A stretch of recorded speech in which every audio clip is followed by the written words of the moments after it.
অনুপাতের একটি গুরুত্বপূর্ণ অঙ্ক আমরা খেয়াল করি। একটি পাত্রে দুধ ও পানির অনুপাত 5:1। দুধের পরিমাপ পানির পরিমাপের হতে 8 লিটার বেশি। পানির পরিমাপ কত? এটা যদি আমরা দুইভাবে করতে পারি, এমসিকিউর ক্ষেত্রে আমরা খুব ইজিভাবে বের করতে পারি।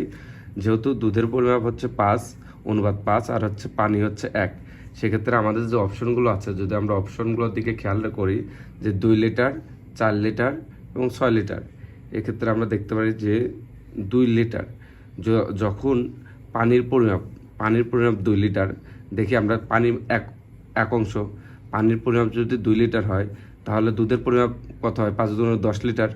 আমরা দেখতে যে পানি যদি 2 লিটার হয়, তাহলে দুধ হচ্ছে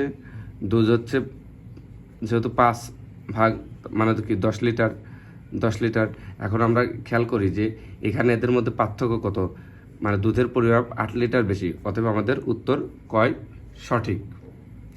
আর যদি আমরা এটা মানে বিস্তারিত ভেঙে করতে চাই বা লিখিত পরীক্ষার জন্য যদি করি, তাহলে আমরা এমন লিখতে পারি যে দুধের পরিমাপ, আমরা যদি ধরি যে দুধের পরিমাপ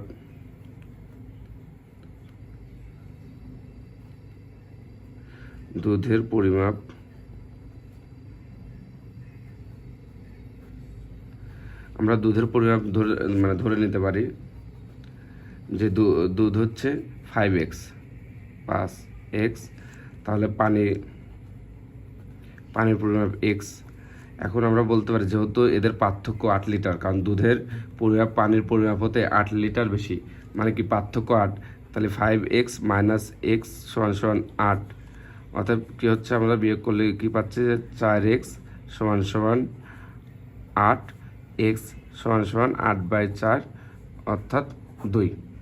ওকে, আমরা এটা যে কোনোভাবেই করতে পারি। যখন এমসিকিউর ক্ষেত্রে যদি আমরা দেখি যে এরকম একদম ছোট, মানে আমাদের এখানে এমসিকিউ দেখে যদি আমরা উত্তর দেখে বুঝতে পারি, তাহলে আমরা এরকমও নিতে পারি যে 2 লিটার হলে দুধ হচ্ছে 2, পানি হচ্ছে 2, দুধ হচ্ছে 10, অর্থাৎ পার্থক্য 8, এরকম বের করতে পারি। আর যদি আমরা লিখিত পরীক্ষার জন্য করি তাহলে এইভাবে বের করতে পারি।